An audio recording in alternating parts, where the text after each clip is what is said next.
So hi everybody and welcome to episode 88 of Level Up, 60 minutes of live Q&A where your questions and votes really do drive, well, everything that we do. A very warm welcome to everybody who's joining us on LinkedIn and on YouTube. I can see lots of folks already who have joined us, which is brilliant. Please do just type in the chat, let us know your name and the city from where you are joining. That would be really brilliant. As you know, we love to hear from you and to get everybody involved. Hayley is leading our social team online, and she'll be posting a link into the chat for you to vote up the questions that you would most like answered, and of course, for you to add your own. We live stream Mondays at 8 and Fridays at 2 p.m.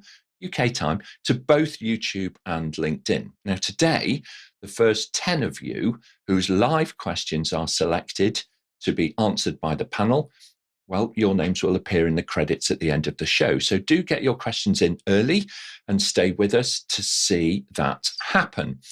Today, we're going to be tackling quite a tricky subject for many organizations who have best intentions, but don't always find the right route to be able to truly make this happen. So we're going to be talking about how to build a culture of genuine inclusivity in your organization and why it's so important to do so. You know, whether you deliver services or make products, a genuinely diverse and inclusive organization gives you a much improved chance of overall success. I think it was Jane Silber, who headed up Canonical, who famously explained that the difference between diversity and inclusion is like being invited to a house and then being able to rearrange the furniture. So little thought for us to get going today. Joining us, we have a highly experienced panel who I am sure will help guide us through. So let's jump in straight away and meet them. Marion Bell is, of course, a management consultant with BlueVisions and the Institute of Management. In her project and change consultancy programs, she really does focus on helping every individual access, participate, and thrive. So welcome back to Level Up, Marion. Thanks very much, Nick. I'm very interested to be part of this conversation. It's just such an important aspect of project management. And I have a degree in industrial psychology, so it fascinates me to watch people and their behaviour in the workplace. Thank you. Excellent. Thank you so much, Marion. And thank you for giving us some of your time today. Making her first appearance on Level Up today is Daniëlle Hellebrand. She is the owner and CEO over at BetterBrains at work. Daniëlle holds a master's degree in cognitive neuroscience and specialises in coaching executives, sharing a passion for applying discoveries about the social brain in her coaching. She helps her clients to practically apply those techniques. Welcome to Level Up, Daniëlle. Lovely to see you. Thank you for having me. It's my first time, and I'm looking forward to today's show. And what a great way to start a week. And I hope I can give you some background, some scientific background on why inclusivity is so important. We have tons of research on the importance of the topic, and I would love to share a few things. So thank you for having me. Fantastic. Thank you so much, Daniëlle. That's really, really great. Thank you, by the way, everybody who's online, introducing yourselves in the chat just as we are. So that's fantastic. Lovely to see you today. Malini, of course, you probably know now, actually, if you're a regular producer and viewer to Level Up. She, of course, is a regular contributor and a leading expert in business relationship management. Now, Malini also, you might not know this, she leads the Women of Colour staff network at the organisation where she works, and always thoughtful. I think you'll agree with me. Malini's nurturing and supportive approach opens minds to learning and personal development. So welcome back to Level Up, Malini. Lovely to see you. Thank you for having me again, Nick. And I'd like to say a very warm welcome to all the viewers from around the world. Their questions are usually fantastic and they keep us on our toes. And I can't wait to see what they have for us today. Absolutely. Thank you so much. Also new to Level Up today is Dr. Irena Yashin-Shaw.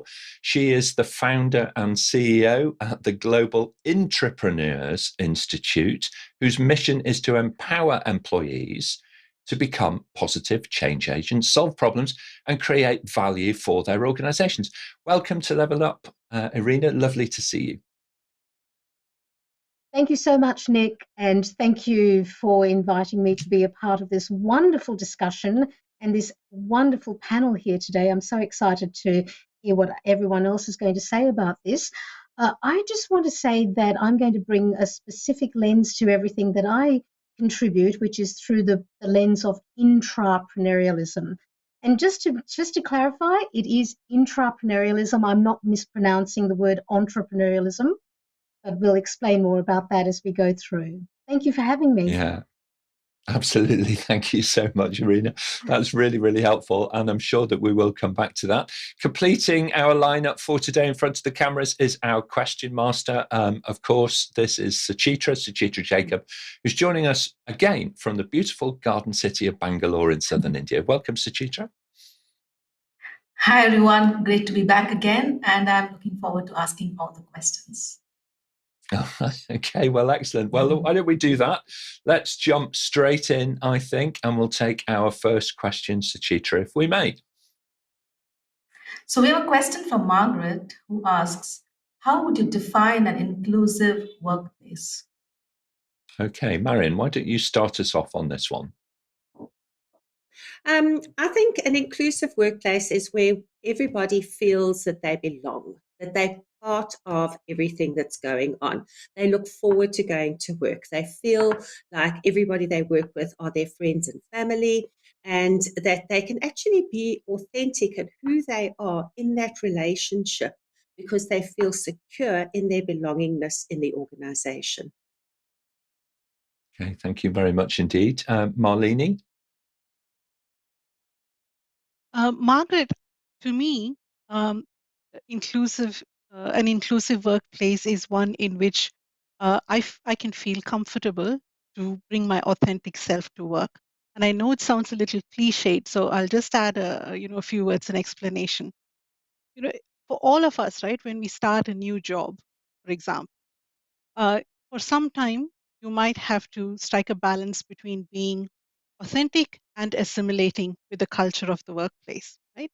And that's a very normal process for anyone to go through. But if that becomes the norm and you find that you have to edit, quite something that's part of your identity, if you have to do that, forever, that's where that feeling of not being included comes into play.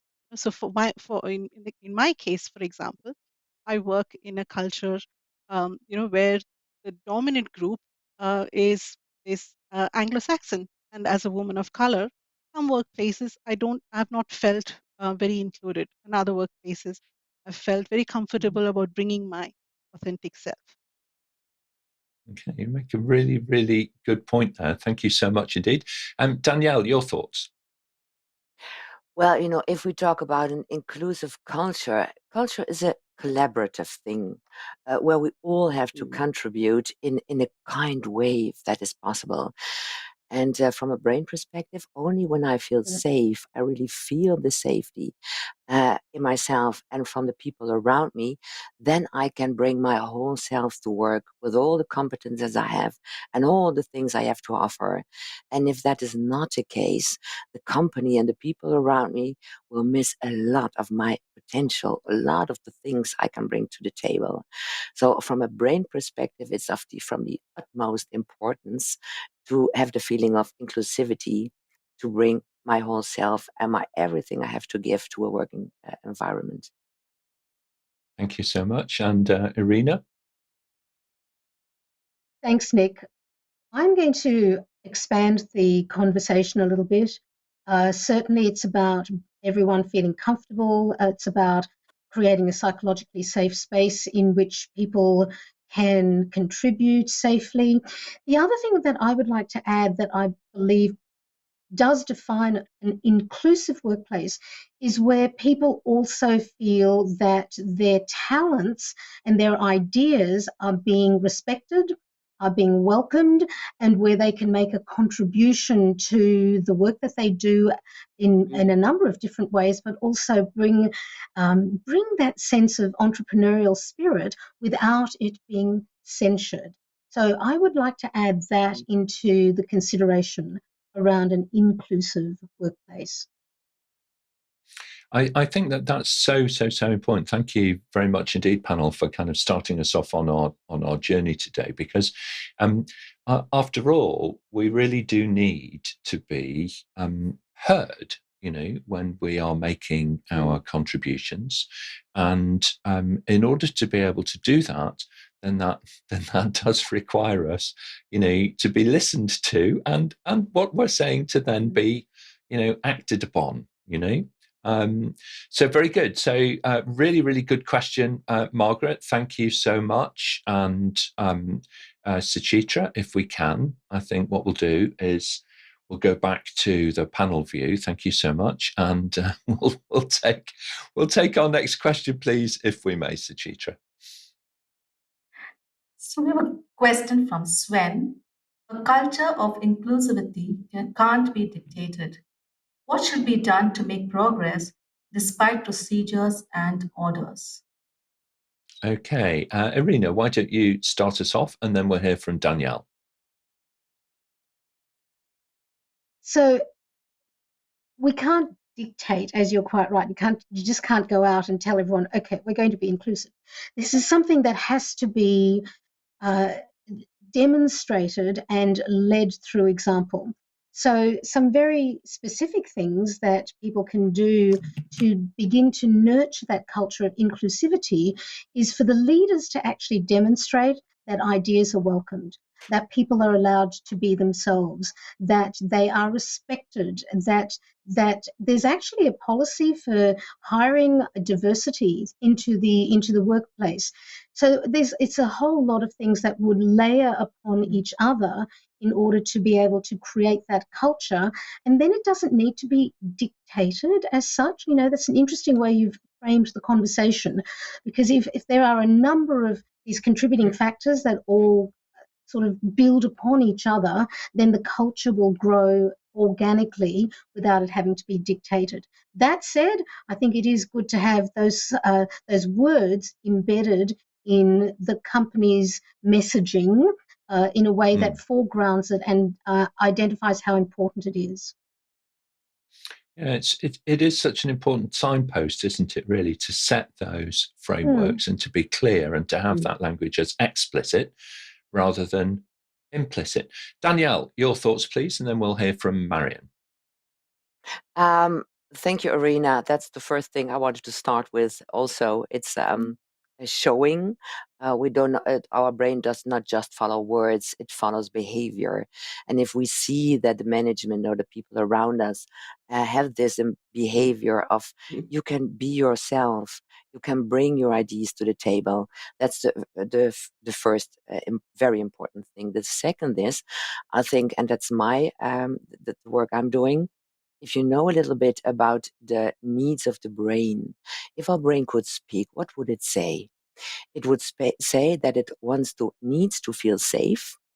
There's a nice acronym for that, and that is called the SCARF model, like a scarf. And the SCARF stands for status, my felt status. Do you hear me? Do you see me? Do I belong? Is there a kind of certainty? Can I be certain of the behavior of the people around me, that they treat me the same way and not one day very friendly, the next day toxic? So I need this kind of certainty. The A of the scarf is autonomy. Please don't micromanage, because that's the biggest trigger of the brain, which gives me a lot of stress. Then relatedness. The brain is a social organ.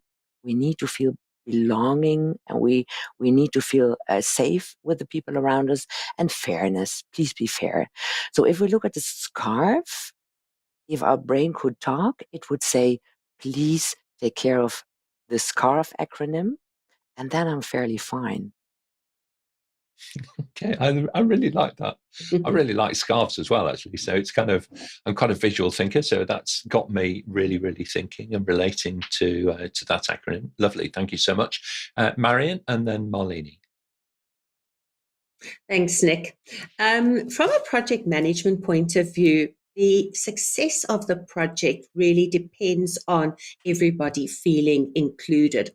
So ways to make progress here, despite procedures and orders, is to involve people in your teams, in your planning. So, for example, risk management, scope management, those are really good areas where you can include people who perhaps normally would not be included in meetings and give them some input into the project, particularly the people at what we call the coalface. They are related or see firsthand what happens with the work that we're doing. So if you include them in the meetings, get their opinions, it's often very beneficial to the project. The other thing that you can do in project management as well, or just general management, is looking at setting up a diverse team. So things like having young people with lots of new ideas, having older people with experience. And you may need to do some sort of diversity training to get people to interact with each other and work well together. But once you can get everybody playing nicely together, everybody benefits from all the differences and diversity that get brought into the team. Thanks, Nick. That's quite an interesting dimension, and it was not something that I had thought about, completely clearly until very recently. This sense of generational inclusivity and how we might need to be more mindful, because of course, I look in the mirror in the morning. I don't recognise this, elderly gentleman looking back at me. In my head. In my head, I am timeless. Timeless. In reality, of course, it's a different thing. So now I need to begin thinking much more carefully about how do I create that inclusive culture from a generational perspective, as well as from other perspectives as well. So thank you very much indeed. Thanks, Marion. Malini, your thoughts on this? I endorse, everything that my colleagues on the panel have said. I think all those suggestions are really brilliant. What I would like to add is, Sven, a very simple way in which we can influence the culture of our organization, irrespective of where we are in the hierarchy, is through the language that is used. So have a listen and just keep track of what are the sort of words or phrases that are being repeatedly said in your organization, that everyone has just accepts, right? But perhaps those words and phrases are actually not very inclusive. For example, a common one is the use of the word guys. I've worked in male-dominated organizations where it's very normal for people to say "Hey guys" or "You guys" and so on, and that's not really necessarily very comfortable for the few women that are present in the room. So just think about ways in which you might be able to change the language, and you call that out, right? So you actually call out very respectfully so that other people also understand. And you never know, you might actually start a ball rolling there. I think you're right. Sometimes we use colloquialisms without thinking. And but when somebody says, when a colleague says, "Oh, look, by the way, think about perhaps reframing, that use of colloquial language in this way," then it suddenly becomes transformational. And people go, "Oh, yeah, of course we can do that," and so on and so on. And it really starts to make a difference. So that's really excellent. Thank you so much. And what a brilliant question. 2 amazing questions that we've had already. And if you're watching online, and I can see many of you are, it's really great to have you as part of the production today. Suchitra, what's actually happening over on social media? So we have a lot of viewers watching us live, Nick. We have Angelina Riza from Cardiff. Welcome, Angelina. We have Umit Ozen from Istanbul, Turkey. We also have Syed Sajid Hussain joining from Canberra, Australia. So a big welcome to all of you. Back to you, Nick. Okay, yeah, excellent. Thank you very much indeed. And don't forget, folks, it's the true power of the group that is able to ask really great questions, and that gives our panel an opportunity to give us really brilliant answers. So don't be shy. Put your questions forward, please, if you can do. Now then, Suchitra, let's do that, and let's take our next question, please. We have a live question from Diane. What are some options to promote inclusivity in an international multicultural organization's strategic plan or policy? Okay, very good. Malini, why don't you start us this time, and then we'll hear from Daniëlle. Firstly, Diane, hello again, because I do recall you'd asked a question, or you'd asked a couple of questions, on a previous panel that I was part of. So it's lovely to have you back again. I think the answer to your question is actually within your question itself, because your question calls out two important reasons out of many for why inclusion should be on the strategic agenda for organization. One is your organization is international, so I assume that your customers are spread out all over the globe. And for you to be able to understand, for your organization to be able to understand the needs of its customers and to meet them, to adequate level of satisfaction, you need to have a good understanding of, all the diverse thinking patterns and ways of living and so on. And the other important reason, if you since your organization is operating in different cultural contexts, employee engagement also needs to ensure that inclusion is front and center. So these are two things that I can think of, and I'll pass it on to the next person in the panel. Okay, thank you very much indeed, Daniëlle, and then Marion. Yes, Diane, what a wonderful question. What an important question. Words are important, but also the energy behind words is important, because our energy introduces us before we even speak. And do we really, really live inclusion and diversity? And maybe what can be a little bit helpful is we always also talked about trust, how important trust is. Maybe that's also a helpful acronym in live interaction and in online interaction. Take trust as transparency. Do I really feel that there is a transparent culture where we can be open and honest with each other? The R of relationships. Do I feel seen? Do I feel heard? Again, the U of understanding. Do I felt heard and seen? Do they really listen to what I'm saying and what I bring to the table? Our brain loves a shared success, yes. And the T, truth telling. Is it truth? Is it the truth that is bespoken here? So maybe this little acronym of trust can help a little bit. Excellent. Thank you very much indeed, Daniëlle. And Marion, your thoughts? Diane, I also work for an international company where we have multicultural sort of groupings, and quite a lot of these groupings go beyond sort of just the general. It's religion, it's race, it's everything that looks at diversity. So what we do in our organization from time to time is we have sort of an international meeting. So it's about an hour long. We try and do it at a time slot where perhaps it's very early morning in some countries and very late afternoon at our head office in Sydney.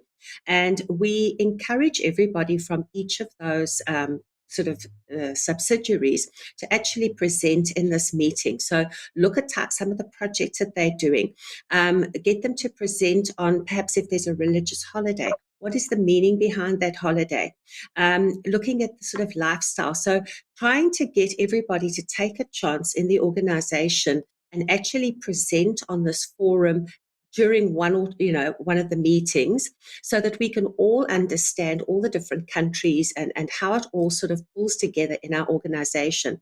Because from time to time, I'm asked, for example, to assist perhaps on a proposal for the UAE or for Indonesia. So it's important for me to understand the culture as I'm putting that the proposal together as well. So I think just really looking at how you can bring people together to get people to understand each other and to put that into your strategic plan so it happens on a regular basis. Thanks, Nick. Thank you very much. Yeah, thank you very much indeed, Marion. Excellent. Irena, your thoughts? I just want to bring a different perspective to this for a moment, which is that it really helps if the organization also understands and then publicly acknowledges the benefits of inclusion. So there's a whole lot of research. There's a wonderful body of research now that really demonstrates beyond a shadow of a doubt that highly diverse teams, organizations that tap into the diversity that they have within their ranks, they are higher performers. They just do better. They succeed more easily. And I think if that aspect can be really foregrounded to say, above and beyond just thinking about the fact that it's just a decent thing to do, there's actually a really strategic reason why inclusivity and diversity should be embraced by the organization, and that should be reflected in its strategic plan and policy. And then it becomes, well, it's crazy not to do it then. Yeah, it absolutely is. And to your point, I think, if we look at large organizations, like let's take Apple, for instance. Okay, now I have to admit here, okay, whilst other technologies are available, I need to say that I am kind of addicted, okay, to the way in which they design things. And I love using, not all, but most of what they've produced. Okay. And I think it's fair to say that in the days where Steve Jobs was leading the organization, Apple was known about its innovation and product design. And there was the moment with the iPhone where the breath was taken out of people's mouths in the room, where he showed the first smartphone. Yes. And you were swiping it rather than using a keyboard. Okay, so that was all about, kind of innovation. Tim Cook has demonstrated, I think, year after year after year, that diversity and inclusion is the way in which you build better products, deliver better services, build on that innovation. So I would say that Apple is evolving now. It's not just about innovation. It's also about the how do you do that? How do you create truly world-beating products and services? So I think that's an explicit way, it's a very commercial way of demonstrating that it does work. Diane, to your point, a strategic plan needs to create value. How do you create value? Then you can either create value externally to your stakeholders or internally to your employees. And you have to think about both ends of that spectrum. And that is where including explicit statements to the point that the panelists have made previously about this can really help set that tone and ensure that all of the plans then that fit underneath that strategic intent are delivered with that in mind, and that there are checks and balances, measures, if you like, along the way to make sure that we're all making progress. Very good. Excellent. Well, thank you so much, Diane, for your question. Suchitra, if we may, let's move on and take our next question, please. We have a question from Akshay Bhargava, and Akshay asks, what are the alternatives to the employee feedback system if this system fails to produce expected results for an inclusive culture? All right, so alternatives to an employee feedback system. Marion, start us off, please. I'm going to make 2 points here. The first one is I think employee feedback systems can be very valuable if they ask the right questions. And I think more often than not, when you sort of feel that has failed, it's because they haven't asked the right questions. And the second thing is, I think just really get in and have conversations with people. Don't do surveys. Perhaps ask each manager to have during the team meeting just to get general feedback from people and to present that back to management. And, if you've got that safe, inclusive environment in your team, maybe this can sort of be change that bubbles up rather than change that is made from the top. Thanks, Nick. Excellent. Thank you very much indeed, Marion. It's so important to ask the right questions, isn't it? And then I would say that working for an exam institute, questions are pretty important to us. So it's kind of at the heart of what we do. Indeed, yeah. So Daniëlle, next, please, and then Malini. So I like a kind feed forward systems instead of feedback systems. It's all about the questions, what you just said, Marion. Do I ask the right questions, and do I give feed forward in a respectful way so we can grow, we can both grow? Because I've watched a lot of feedback sessions, that brings fear, and fear locks all door to our thinking brain. So a kind constructive feed forward system is so important, and asking the right questions also means deep listening to the answers of that questions. And listening is one of the most underrated skills and one of the most important skills, because when I speak, I'm in charge. I control the conversation. And the second thing is, I can speak only 275 words per minute. I can listen to 500. So after 3, 4, 5 seconds, my brain starts to fill in the blanks of the missing words. So it's a skill to listen, to digest, and give feed forward in a kind of constructive way. Thank you very much indeed. Irena, your thoughts on this one? Do you know, I'm a great believer in just having some good, down-to-earth, authentic conversations. You know, this whole thing of we're going to do a formal feedback session, or we're going to have a performance review, or we're going to gather this data in a really kind of formal, structured way, has a place. But there's nothing like just going and asking someone what they think and having a conversation with them, and having a coffee, making it a regular part of your cadence of your work life, to actually go and talk to people on a regular basis, go and have lunch together. And it's amazing the things that we discover about the organization when we go through those channels rather than through the official ones of, this is the formal feedback system that we're doing. So I'm a great believer in really building those relationships organically, and having those conversations where people feel so comfortable that they'll end up sharing information that you otherwise would not have uncovered in a formal feedback process. It's so very, very important, isn't it? I was going to I was going to add some more, Irena, but you've all kind of covered it off. I think, little and often is a great phrase to be able to use to genuinely have those grown-up conversations with each other, and also to allow sometimes as well, if you're going to do something which is more structured, allow a bit of time to implement what you find out. There's little point in finding things out in a survey if you don't go on and do something about it. If you go and do something about it, it's going to take time to be able to measure outcomes and then come back around the circle again. So signposting those things is important. And in the interim, share, gather, reflect, respond,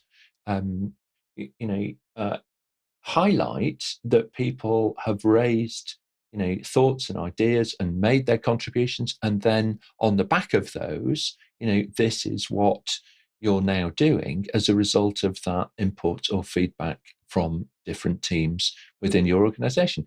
So really very good indeed. Thank you very much indeed, panel. Suchitra, if we can, let's move on. We'll take our next question. We have a live question from Stefan. Stefan asks, Nick mentioned generational behavior. How can that work in turn for the many generations that we have as colleagues today? All right, it's a really good practical question, isn't it? How do we span all of the generations that are working together in our organizations, whether they're government or commercial? Marion, what advice would you give to folks who are in this situation? Well, as I wanted to say when you mentioned earlier about looking in the mirror, I still feel 25, even although I'm a long way off that. And I think just everybody, I've always felt that everybody from age of 25 to 65 is on the same level. We're all adults. There shouldn't be any sort of hierarchy there. Just because I'm 3 years older than you or something like that doesn't mean anything in the workplace. And that we should all just take our egos out of it and just get on with everybody else. And I think if you are in an environment where everybody can talk and share sort of experiences and stories, that, and get to know each other. It sort of takes that sort of generational side away. We're always going to have the sort of, let's say, under 40s having really good ideas, having a lot more energy. The over 40s are going to perhaps have a little less energy, but they've got a lot of experience. And I think if that respect for the differences and the diversity that we each bring into the workplace can just be understood, acknowledged, it'll just be such a better place to work, and everybody would gain from that. Sorry, I've gone around in circles a little bit there, but if you get the general gist. No, that's absolutely fine, Marion. I think you're expressing what we all feel. So that's perfectly all right. No problem at all. Irena and then Malini, please. I wanted to say that I actually think that having multi-generational workforces right now is so exciting. The prospect of being in a workplace that spans, 5 decades of people in age groups is one of the most invigorating and vibrant factors that an organization can tap into. And something that could work really well in a multi-generational workplace is to, in fact, implement some kind of a reverse mentoring process where we always think of, the older people as having the wisdom and the experience to be mentoring the younger ones. But we're seeing young people come through today with so many incredible ideas, and they're bringing a lot of excitement and vibrance and very interesting skills into their jobs that it would really pay to do reverse mentoring. So maybe sometimes you could have graduates could be mentoring the CEO. In fact, I know of quite a number of CEOs who actually make that part of their process, and they want to hear from the young people who've come on board. They make it a point to go and talk to them and say, what do you see that I'm not seeing? What can you tell me that maybe I'm missing because I've been here for so long? So that reverse mentoring can be such a powerful way of liberating some incredible potential within the organization. So generational talent within the workplace is something to be really celebrated and embraced. Thank you very much. What a great idea to structure it that way around and really think about that and produce that value internally. Malini and then Daniëlle. Stefan, thank you for raising that question. What I would like to, call to attention is that, when we think about diversity, it's easy to think about it in separate pockets, like people who have different abilities, or people come from different cultures or different age groups, but or gender. But in actual fact, the intersectionality is something that's also significant and more likely to get ignored. So someone who's a woman and of a certain age, etc., their experience would be completely different to a woman who's of a younger age or an older age, right? So consider, when and I thought Irena's suggestion earlier about reverse mentoring and also having coffee catch-ups and so on, they're just absolutely brilliant.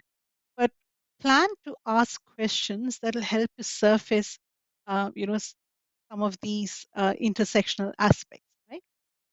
Because I've worked in organizations where they have introduced coffee roulettes and things as a way of promoting diversity, but where we don't actually give people some guidance on the sorts of things that they want to try and listen out for, then those measures have very limited impact. So try some of these suggestions, Stefan, and I wish you all the best. Okay, thank you very much indeed. Daniëlle? Yes, Irena, the reverse mentoring, I already did it with a few companies, and it's amazing. It is wonderful. And you have to make some rules, and it's often the little bit seasoned people who think, I'm sometimes one of them, I think I'm 54, I know how life works, so please listen, I'm going to talk. They have to shut up and listen to the younger people. And the reverse mentoring project with it, they were awesome. They were wonderful. It's really, really great. I cannot say enough how great and important that is. Last month, I was with an organization which was very hierarchical. And all young people had to listen to the hippo, the highest paid person in the organization. And I thought, what a disaster here. You're missing so much of all the brilliant minds that are now in your company. And an interesting thing is a couple of weeks ago, I read a study of I think it was the University of St. Gallen, who did research on mixed teams. So where there was respect for the Silver Society, the little bit seasoned people and the younger people, they work together amongst others in reverse mentoring, etc., etc.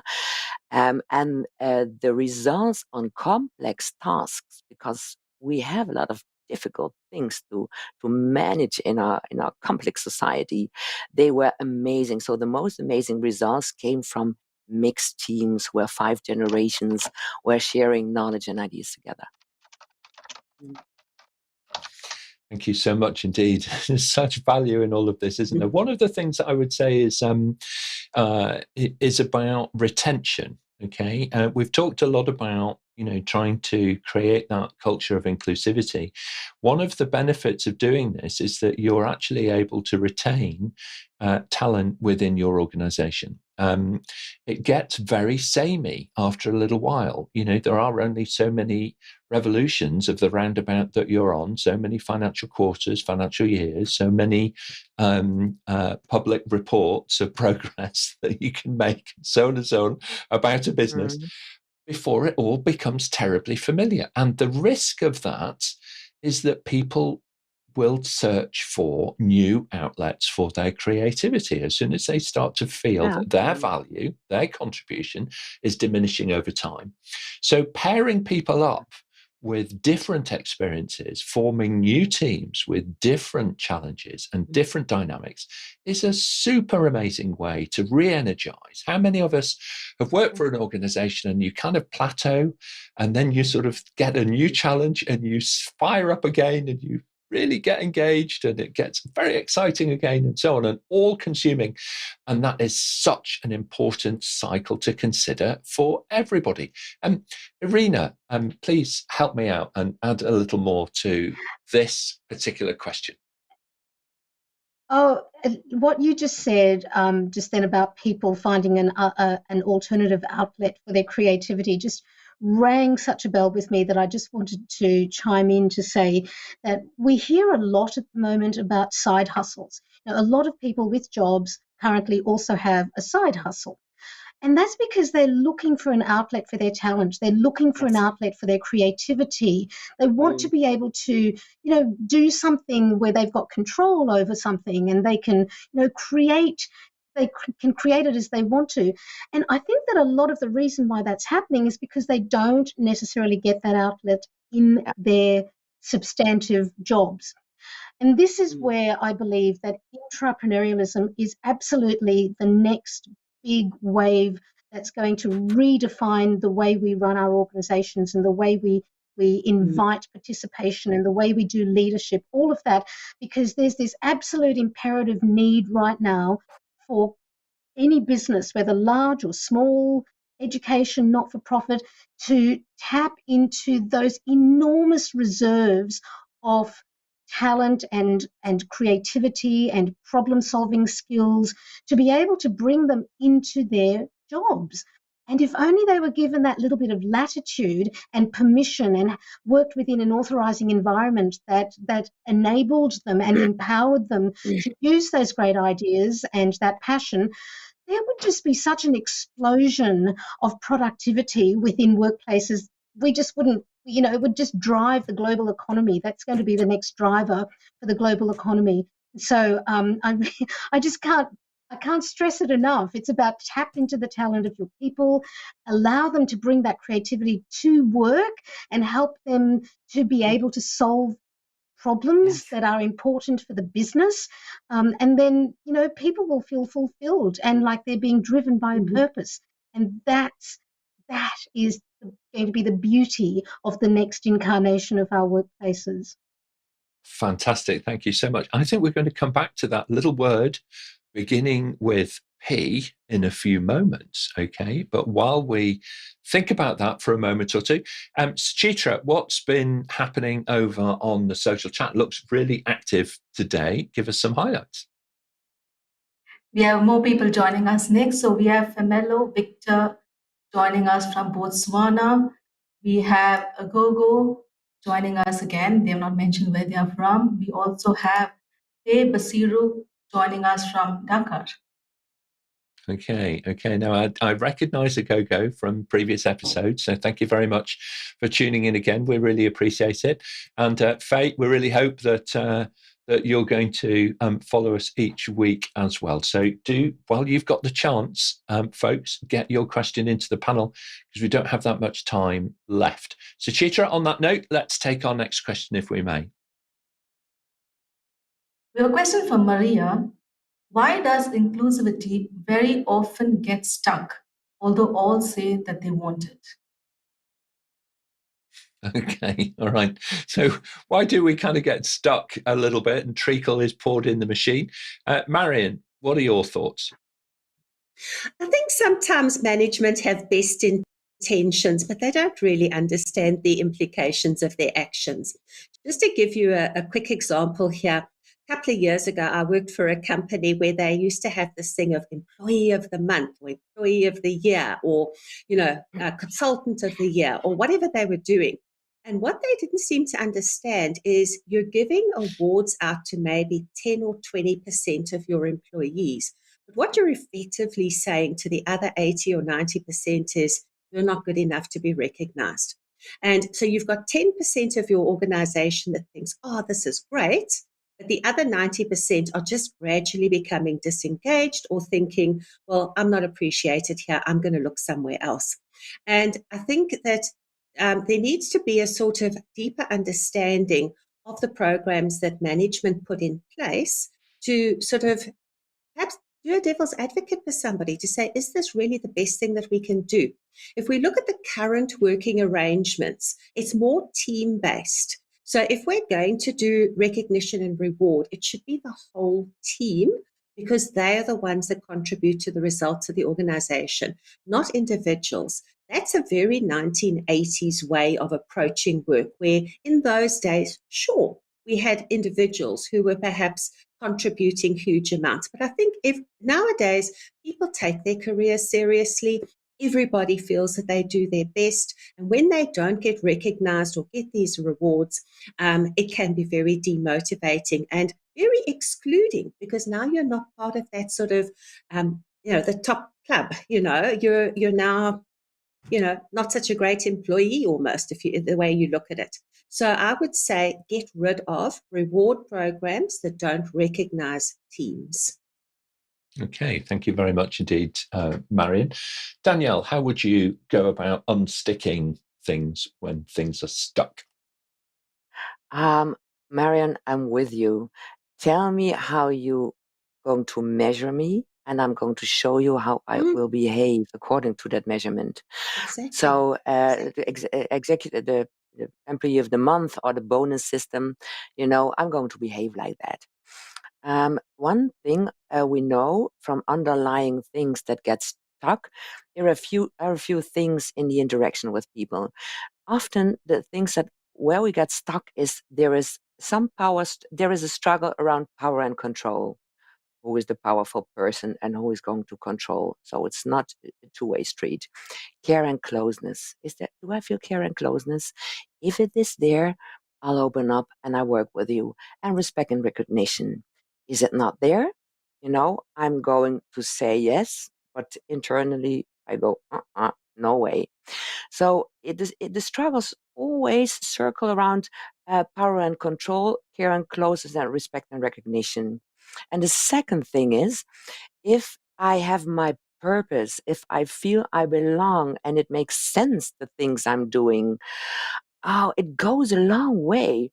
I don't know if you all know the book of is an anthropologist, David Graeber. He wrote a book about bullshit jobs. 37% 80% of the people worldwide describe their own job as a bullshit job. So it's not me saying to the other person, well, what you're doing, what bullshit. People call their own work they're doing a bullshit job.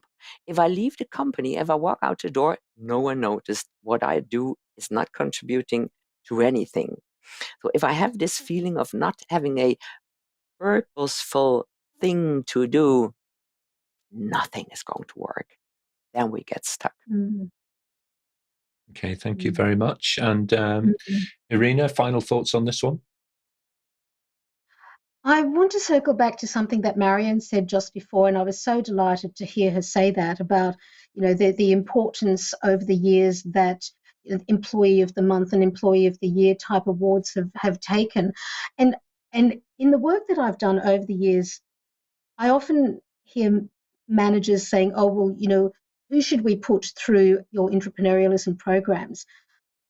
And they'll go, well, we'll go to the high potentials, or we'll go to the management, or we'll go to people who've scored really high on XYZ tests.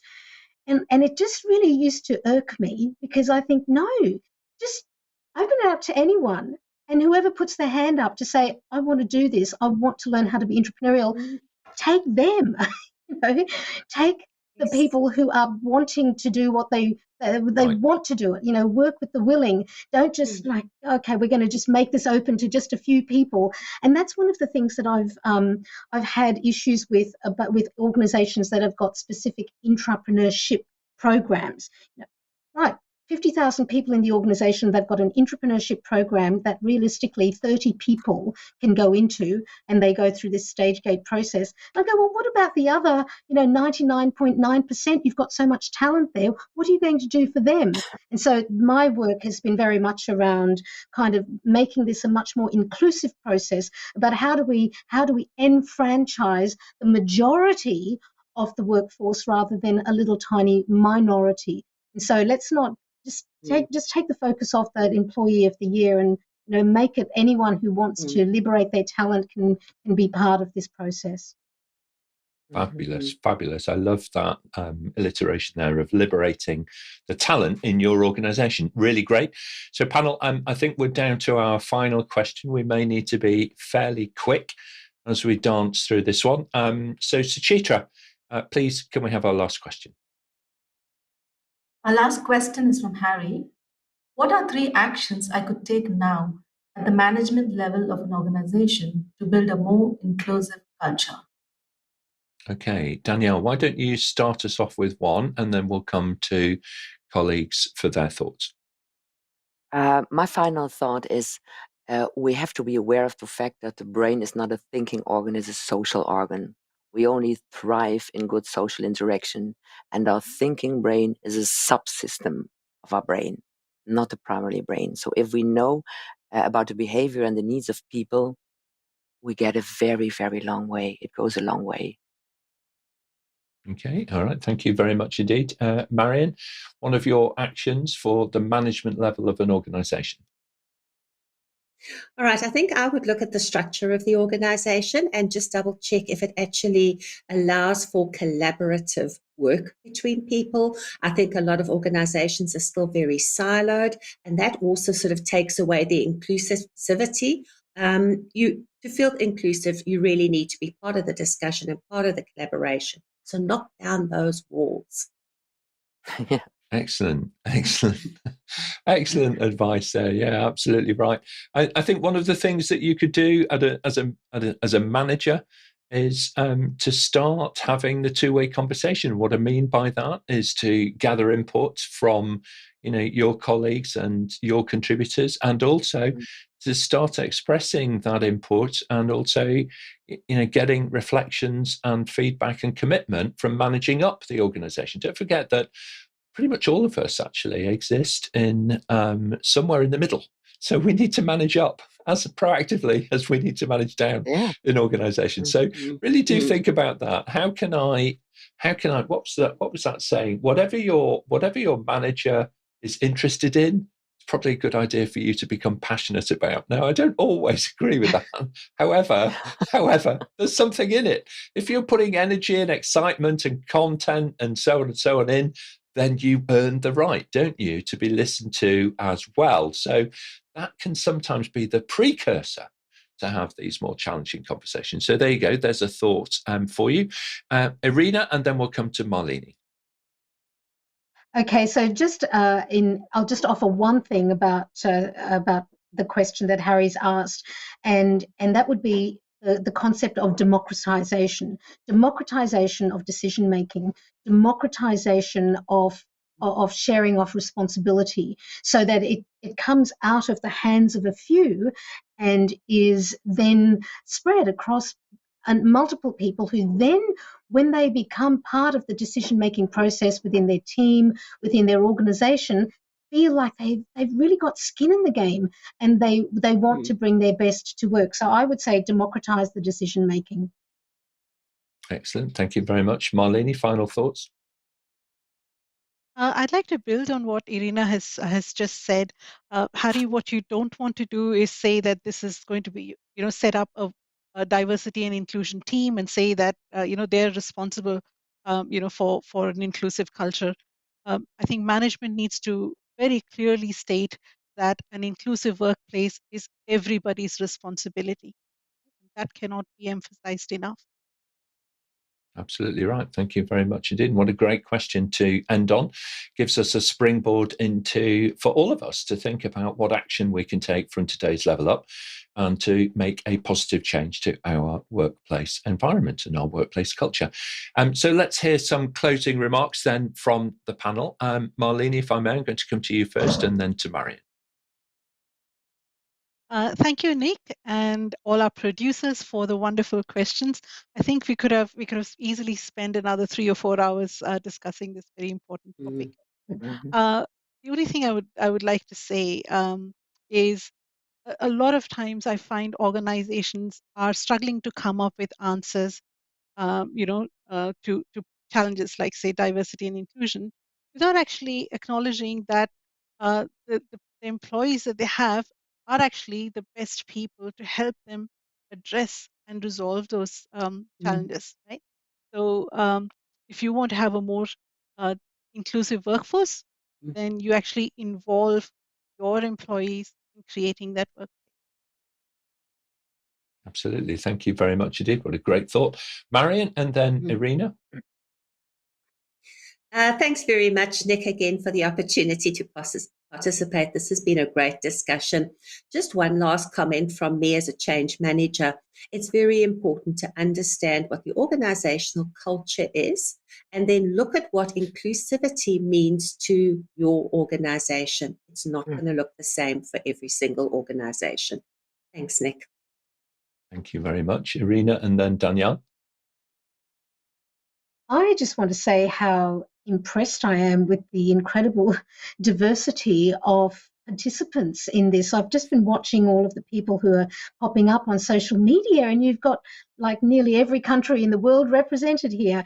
And it's such a privilege and an honor and delight to be part of this process. I would really like to say to everyone who's watching, please connect with me on LinkedIn, Dr. Irena Yashin-Shaw.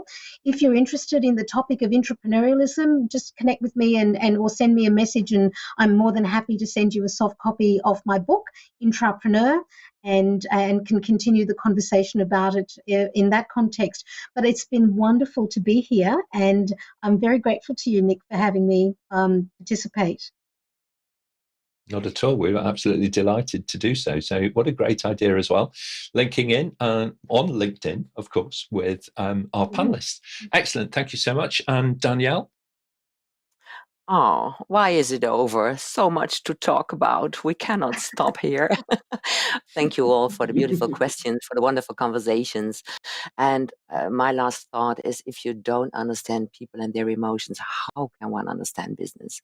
And there is no magic wand to empower people. The most important thing is building relationships and not just transactional conversations. We are social organs. We need each other. So thank you very much for having me. Absolutely. Thank you so much indeed, Daniëlle. Fantastic contribution from everybody today. Suchitra, your reflections on what has been very interesting, wide-ranging conversation. Yeah, indeed, Nick. And I enjoyed listening to every single panelist. It's been an amazing time. And our viewers as well, like Irena mentioned, we've had people from all over the globe. And thanks to Diane and Stefan for their live questions as well. So thank you. Yeah, absolutely right. So thank you so much, everybody, on behalf of APMG and our global community. Thank you for giving your time so generously. I'd like to thank all of our producers online, of course, for your excellent questions today. Really great job. And watch out for your name in those credits.